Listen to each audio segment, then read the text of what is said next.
pandangan anda, apakah langkah untuk memupuk minat beriadah dalam kalangan masyarakat?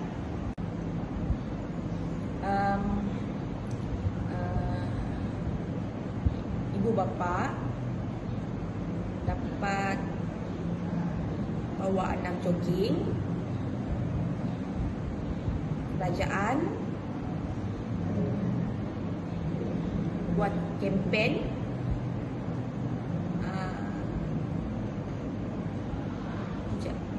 ibu bapa boleh bawa anak pergi jogging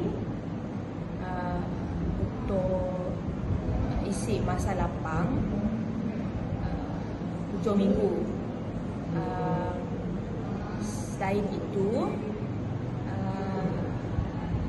pihak kerajaan boleh membaiki tempat rekreasi awam seperti taman permainan. Pada pendapat saya, ibu bapa dan kerajaan memainkan peranan yang sangat signifikan. Ibu bapa boleh membawa anak-anak beriadah setiap hujung minggu sekaligus menjadikan aktiviti seperti ini sebagai aktiviti mingguan yang akhirnya akan melahirkan masyarakat yang suka beriadah. Seterusnya, kerajaan juga boleh memperbaiki, menambah baik infrastruktur sedia ada seperti pusat jogging, laluan jogging, pusat sukan dan taman rekreasi awam yang akhirnya akan memberi kesan yang sangat signifikan terhadap keselamatan pengguna. Soalan yang keempat, aktiviti-aktiviti riadah memberikan banyak faedah dalam kehidupan seharian kita. Berikan ulasan anda.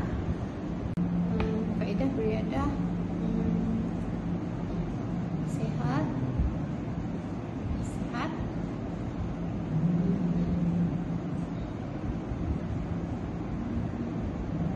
hubungan keluarga rapat. Faedah untuk aktiviti beriadah ialah yang pertama ialah kita dapat meningkatkan kesihatan fizikal dan mental.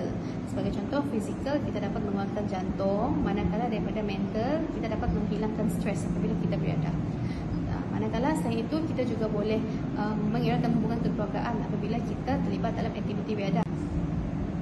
Baiklah, faedah untuk aktiviti beriadah ialah yang pertama ialah kita dapat meningkatkan kesihatan fizikal dan mental. Sebagai contoh, fizikal kita dapat menguatkan jantung, manakala daripada mental kita dapat menghilangkan stres apabila kita beriadah.